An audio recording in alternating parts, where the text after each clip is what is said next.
wabarakatuh. Perkenalkan, nama saya Boki Jaragani Arif dengan NPM akhir 004 dari kelas A Farmasi angkatan 2024.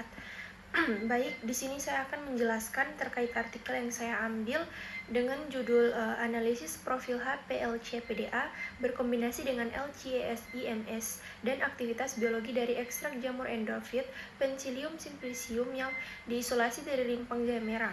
Nah, yang pertama ini ada latar belakang terkait penelitian ini, itu membahas analisis profil kimia dan aktivitas biologis dari ekstrak jamur endofit Penicillium simplicium yang diisolasi dari rimpang jahe merah, yaitu Zingiber officinae. Jahe merah telah lama digunakan sebagai tanaman obat tradisional dan diketahui mengandung berbagai metabolit sekunder seperti gigerol dan sageol. Namun, selain tanaman inangnya, mikroorganisme ini endofit hidup di dalam jaringan tanaman juga diketahui mampu menghasilkan senyawa bioaktif. Oleh karena itu, eksplorasi jamur endofit ini menjadi menarik karena berpotensi menghasilkan senyawa baru yang mungkin berbeda dari senyawa yang dihasilkan dari tanaman inangnya itu.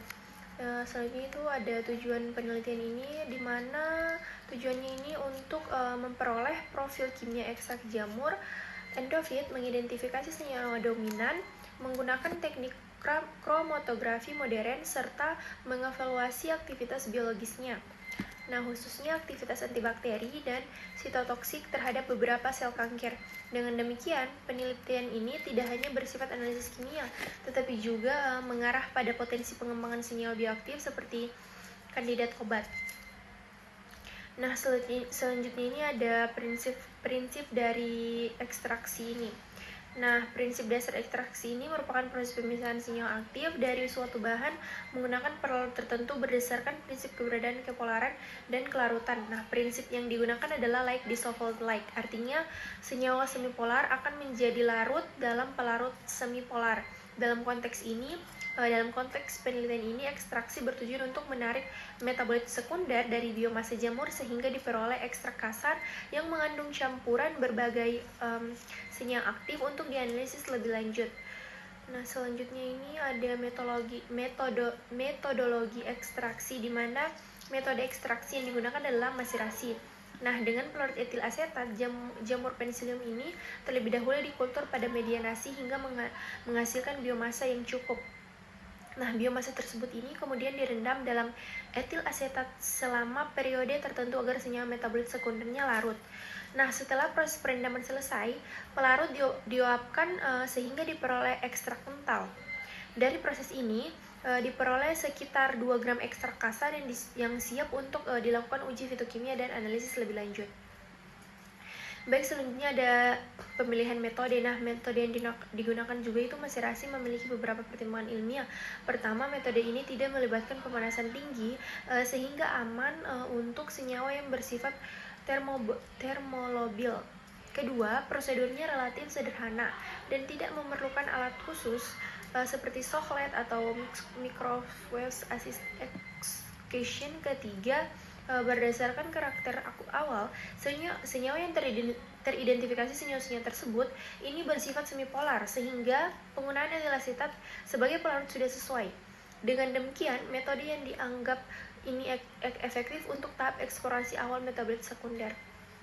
Nah, selanjutnya ini ada analisis SWOT metode ekstraksi, yang dimana menggunakan pendekatan SWOT, metode maserasi memiliki kekuatan berupa kemudahan prosedur, biaya rendah serta minim resiko degradasi senyawa. Namun kelemahannya adalah waktu ekstraksi yang relatif lama dan efisien yang lebih rendah dibanding metode modern.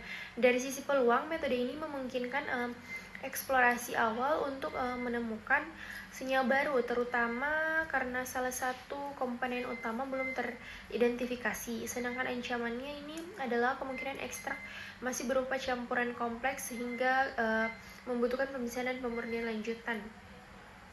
Selanjutnya ada screening fitokimia. Setelah diekstraksi, dilakukan screening fitokimia, di mana menggunakan teknik kromatografi lapis tipis atau KLT dan reaksi spesifik seperti de Grandhoff, Mayer-Wagner untuk alkaloid Lieberman Burchard untuk tripronate dan steroid serta FeCl3 untuk senyawa fenolik. Hasil pengujian menunjukkan bahwa ekstrak mengandung alkaloid, terpenoid, steroid, dan fenolik dengan alkaloid sebagai komponen dominan. Hasil ini diperkuat dengan pengamatan intensitas warna dan pembentukan endapan pada uji reaksi. Nah, selanjutnya ada analisis kromatografi HPLC-PDA. Untuk analisis lebih mendalam digunakan teknik HPLC-PDA atau High Phase Liquid Chromatography dengan detektor photodioid array. Teknik ini memisahkan senyawa berdasarkan interaksi antar fase diam dan fase gesek, kemudian mendeteksi spektrum UV masing-masing komponen. Hasil kromatografi ini menunjukkan dua puncak dominan dengan waktu retensi sekitar 24-27 menit. Spektrum UV yang diperoleh menunjukkan adanya sistem ikatan rangkap terkonjuksi yang mengidentifikasikan keberadaan kromotor amotik atau struktur terkonjuksi panjang. Selanjutnya analisis LC, ESI, MS, dan identifikasinya untuk mengetahui berat molekul dan struktur lebih lanjut. Dilakukan analisis menggunakan LC, ESI, MS berdasarkan data dan perbandingan literatur. Salah satu senyawa dominan diidentifikasi sebagai yang termaksud golongan merotroprenoid. Senyawa ini memiliki berat molekul sekitar 472 dan menunjukkan karakteristik seperti UV yang sesuai dengan data referensi. Sementara itu, suatu senyawa utama lainnya dengan berat molekul sekitar 504 belum dapat diidentifikasi sehingga membuka peluang adanya senyawa baru. Nah, di sini saya akan membahas aktivitas biologis dan kesimpulan. Dalam pengujian aktivitas biologis, ekstrak tidak menunjukkan aktivitas antibakteri terhadap bakteri gram positif maupun gram negatif. Namun, pada uji sitotoksitas terhadap beberapa sel kanker, ekstrak menunjukkan aktivitas sitotoksik sedang. Hal ini menunjukkan bahwa meskipun tidak efektif sebagai antibakteri, ekstrak jamur endofit ini memiliki potensi sebagai sumber kandidat anti kanker. Secara keseluruhan, penelitian ini menunjukkan bahwa jamur endofit dan jahe merah berpotensi sebagai sumber metabolit sekunder bioaktif dan layak untuk diteliti lebih lanjut melalui proses isolasi dan pemurnian senyawa secara lebih mendalam. Baik, mungkin itu tadi penjelasan dari artikel yang saya ambil. Kurang dan lebihnya saya mohon maaf. Terima kasih. Wassalamualaikum warahmatullahi wabarakatuh.